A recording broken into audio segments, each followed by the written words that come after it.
काल की शक्ति, उज्जैन की भक्ति।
की सबसे प्राचीनतम कहानियों में से आज हम वो कहानी सुनाएंगे जिसका सृजन पूरे ब्रह्मांड के सृजन से पहले हुआ।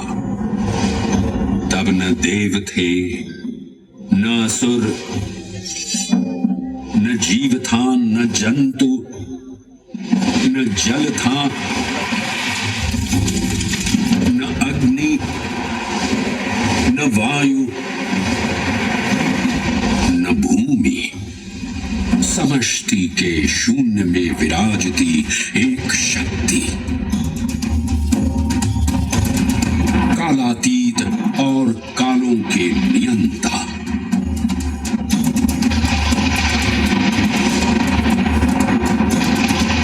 विधाता भी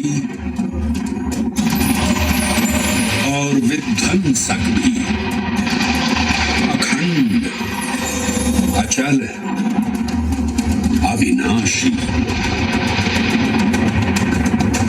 ये कथा है उस महादेव के महाकाल स्वरूप की, जो सृष्टि के आरंभ भी हैं और काल के आगमन भी हैं। वे ही काल के सृजन करता और नियंत्रण करता भी हैं।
निर्विकार होते हुए भी अपनी माया से विराट विश्व का आकार धारण करने वाले महाकाल,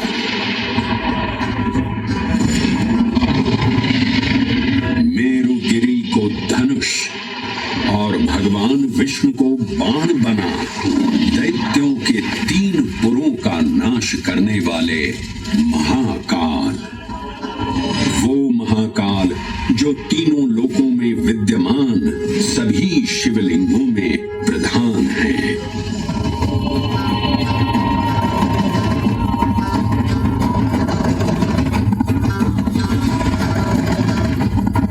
वो महाकाल जिनके त्रिशूल की तीनों नोकों से काम, क्रोध और लोभ पर नियंत्रण होता है, जिनके मस्तिष्क पर चंद्र शीतलता का प्रतीक है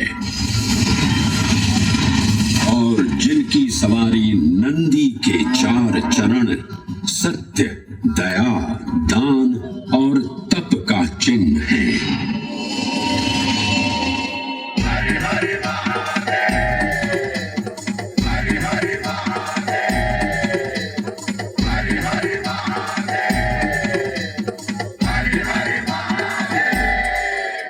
न पुण्यं न पापं न सौख्यं न दुःखं न मन्त्रो न तीर्थं न वेदा न यज्ञः अहं भोजनं नैव भोज्यं न भोक्ता चिदानन्दरूपः शिवोऽहं शिवोऽहम्।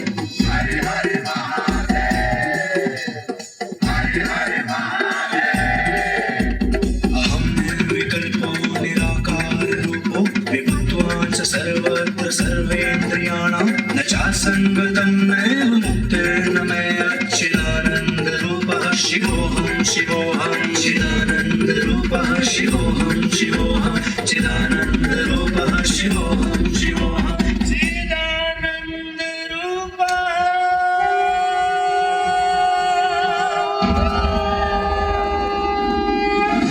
वराह पुराण में कहा गया है, नाभिदेशे महाकालस्तन्नाम्ना तत्र वै हरः, अर्थात नाभिदेश उज्जैन में स्थित भगवान महाकालेश्वर तीनों लोकों में पूजनीय हैं।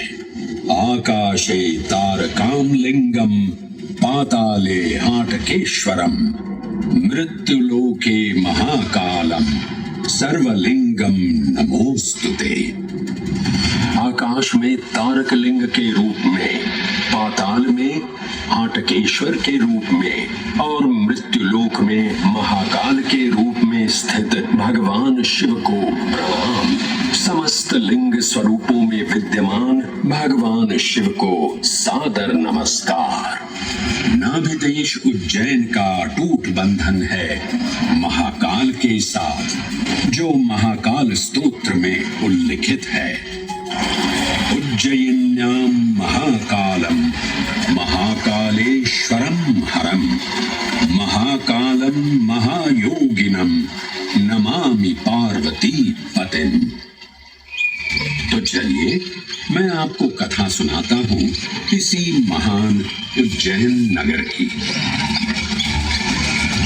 उज्जैन, जिसे संस्कृत साहित्य में अवंतिका, विशाला, कुशस्थली, पद्मावती, कनक श्रृंगा, स्वर्ण श्रृंगा, प्रतिकल्पा, कुमुदवती और अमरावती के नाम से पुकारा गया।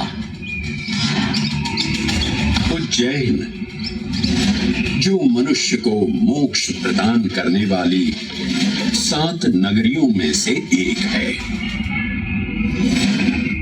उज्जैन, जहां 84 महादेव का आशीर्वाद प्राप्त है। उज्जैन, जिस पर सदा ही कृपा रहती है महाकाल की। यहाँ सतत क्षिप्रा नदी की निर्मल धारा बहती है। डमरू के नाद से जीवन को ऊर्जा मिलती है। घंटियों की झंकार मन को आनंदित करती है और यहाँ का आकाश शिव आशीष स्वरूप है। श्मशान ऊषर क्षेत्र पीठम तु मनमेव च पंचकत्र न लभ्यते महाकाल पुरद्दते। अर्थात यहाँ पर श्मशान, ऊषर यानी अनुपजाऊ भूमि, क्षेत्र अर्थात पवित्र भूमि, पीठ यानी शक्ति स्थान और मन अर्थात आध्यात्मिक शांति का स्थल, पांचों एक ही स्थान पर उपलब्ध हैं। ये संयोग महाकाल की नगरी उज्जैन की महिमा को और गरिमामय बना देता है। उज्जैन के इस अलौकिक स्वरूप से प्रभावित हो महाकवि कालिदास अपने काव्य मेघदूत में लिखते हैं, हे जलधर, यदि महाकाल के मंदिर में समय से पहले तुम पहुंच जाओ तो तब तक वहां ठहर जाना जब तक सूर्य आंख से ओझल न हो जाए। शिव की संध्याकालीन आरती के समय नगाड़े जैसी मधुर ध्वनि करते हुए तुम्हें अपने धीर गंभीर गर्जनों का पूरा फल प्राप्त होगा।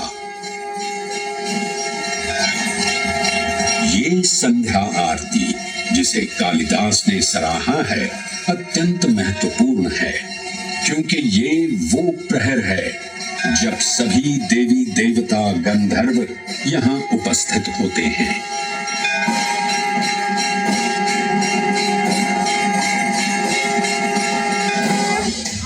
उज्जैन की महिमा अद्वितीय है। सतयुग, त्रेता युग, द्वापर युग और कलयुग, हर युग में इसका अप्रतिम महत्व रहा है।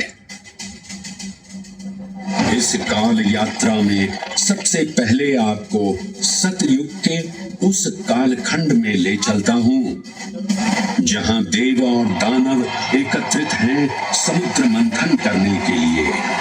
मन की आंखों से कल्पना कीजिए, भगवान विष्णु ने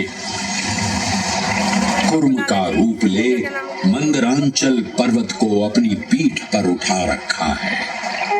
सागर से विकराल लहरें उठ रही हैं, मेघ भयानक गर्जना कर रहे हैं। देव और दानव वासुकी सर्प को नेति बना और मंदार पर्वत को मथनी बना सागर को मथ रहे हैं कि तभी जल का पाप कालकूट विष निकलता है और पूरी सृष्टि को अपने ताप से झुलसाने लगता है। इस भयावह स्थिति ने देवताओं और असुरों के बीच हाहाकार मचा दिया। ये कैसा अनर्थ है? लक्ष्य था अमृतत्व का, पर अब मृत्यु की विकराल छवि हमारी आंखों के समक्ष मंडरा रही है। इस भयंकर संकट से केवल वही उद्धारकर्ता मुक्ति दिला सकते हैं जो समस्त विश्व के परम संरक्षक हैं। तभी सब महादेव की शरण में जाते हैं और पुकार लगाते हैं, ओम नमो भगवते रुद्राय। और फिर तुष्टा महादेव भक्तों की गुहार सुनते हैं, कैलाश से उतरते हैं, विष को अपनी अंजुलि में भर अपने कंठ में धारण करते हैं।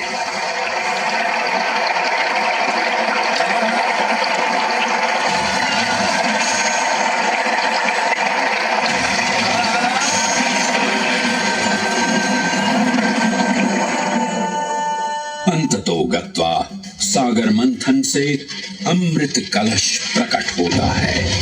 जैसे ही अमृत प्रकट हुआ, दानवों ने इसे केवल अपने आधिपत्य में लेने की आकांक्षा प्रकट की और संघर्ष छिड़ गया।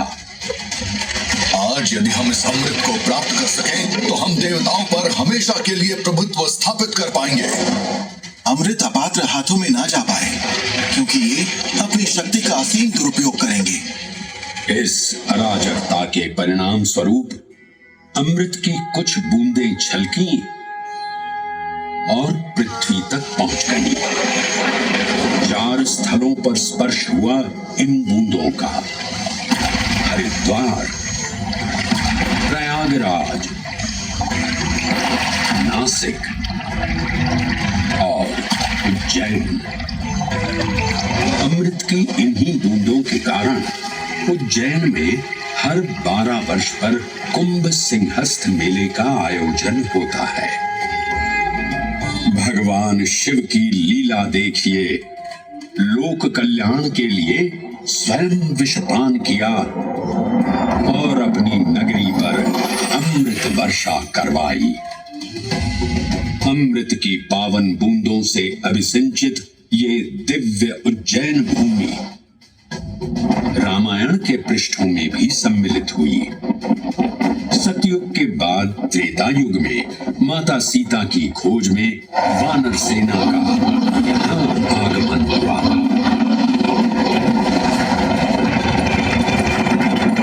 समय की इस यात्रा के माध्यम से अब प्रवेश करते हैं वाल्मीकि रामायण के किष्किंधा कांड में। जब वानर राजा सुग्रीव अपने यूथपतियों से सभी प्रमुख स्थानों पर जाने के लिए कहते हैं और उन्हें अवंती नगर यानी उज्जैन जाने का आदेश भी देते हैं। मेखला उत्कल के क्षेत्र, दशर्न के नगर, आब्रवंती, अवंती और विदर्भ के राज्य, साथ ही माहिष्का के आकर्षक राज्य में भी पूरी तरह से खोजना होगा। एक युग भगवान विष्णु के राम अवतार से संपृक्त और अगला युग उन्हीं के एक और दिव्य अवतार से समरस होना, ये अद्वितीय संगम केवल उज्जैन में ही संभव था। परंतु एक क्षण ठहरिए और ध्यान से सुनिए। ये हैं महाकाल के 1008 दिव्य नाम। हाँ, मैंने काल चक्र को परिवर्तित कर दिया है और अब द्वापर युग का शुभारंभ हो चुका है। विस्मय पूर्ण हो जाएंगे ये जानकर कि महाकाल के इन नामों को स्वयं भगवान श्री कृष्ण ने रचकर पिरोया था।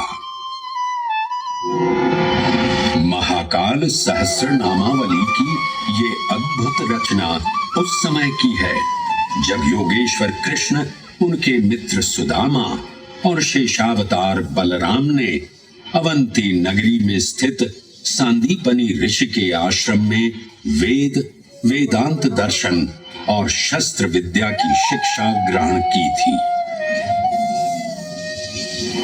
कहते हैं कि भगवान श्री कृष्ण को अवंती ने ऐसा मंत्र मुग्ध कर दिया कि यहाँ 64 दिनों तक रुककर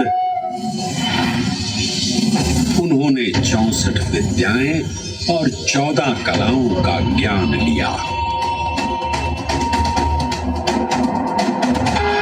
उज्जैन का संबंध महाभारत से भी जुड़ा हुआ है।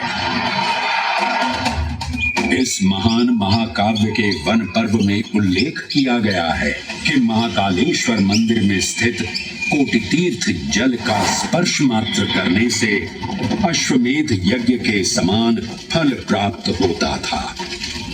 और फिर परिवर्तन की इस अनवरत धारा ने एक नई कहानी लिखी। उज्जैन में उदय हुआ मौर्य वंश का। सम्राट बिंदुसार ने अपने पुत्र अशोक को उज्जैन का राज्यपाल बनाया और समय के साथ अशोक के शासनकाल में धम्म का विस्तार हुआ। मौर्य वंश के पश्चात विभिन्न राजवंशों, सम्राटों और नरेशों ने उज्जैन की सेवा की। उनमें से प्रमुख मालवागण और फिर गुप्त वंश ने यहाँ राज कर इसके वैभव में वृद्धि की। उज्जैन ने अपने भव्य तेज से जहाँ महात्माओं और शासकों को आकर्षित किया, वहीं इस नगर पर आतताइयों की दृष्टि भी पड़ी।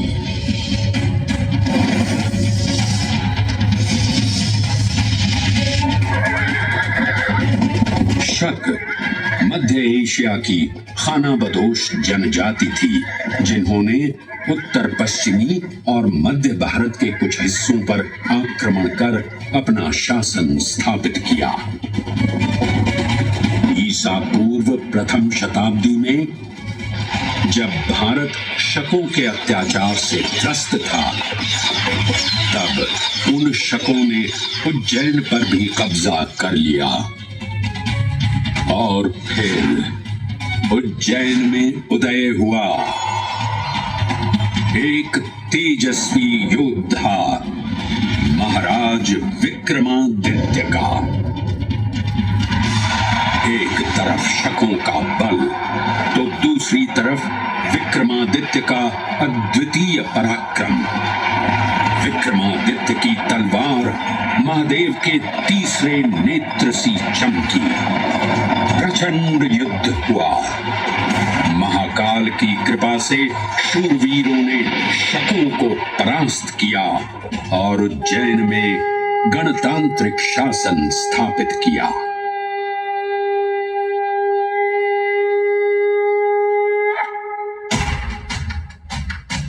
इन्हीं महाबली विक्रमादित्य की राज्यसभा महाकाल मंदिर में ही प्रतिष्ठापित थी। आज भी इस मंदिर की घंटियों में विक्रमादित्य की वीरता और शौर्य की प्रतिध्वनि गुंजायमान होती है। राजा विक्रमादित्य और शकों के मध्य हुए युद्ध ने उज्जैन को काल चक्र से अभिन्न रूप से जोड़ दिया, क्योंकि जिस दिन उनको विजय प्राप्त हुई, उस गौरवशाली उपलब्धि के सम्मान में एक नवीन पंचांग का शुभारंभ किया गया, विक्रम संवत पंचांग। आज भी कई हिंदू पर्व और धार्मिक अनुष्ठान विक्रम संवत पर आधारित हैं।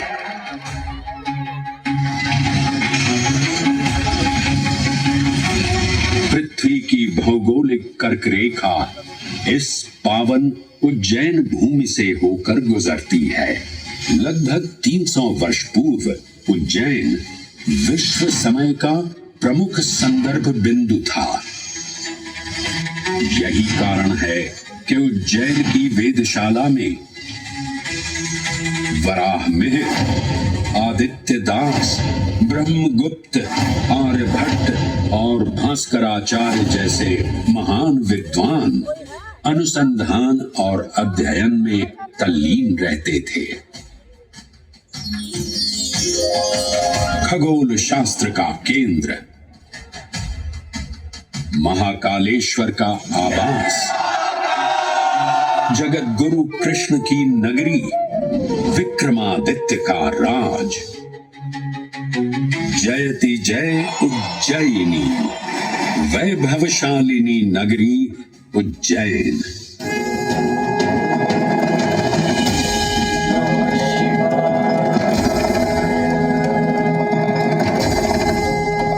श्वासों को शिव मंत्र से अलंकृत कर, मन को भाव की गंगा से निर्मल कर, जो भी उज्जैन में महादेव की शरण लेता है, उसका कल्याण होना निश्चित है। आज सुनी सबने गाथा महाकाल की, दर्शन जिनके दुर्लभ हैं, नमन करे जिन्हें काल भी, चरण में जिनके है बसा। ये समस्त संसार कभी नहीं देखा होगा धरती पर ऐसा चमत्कार।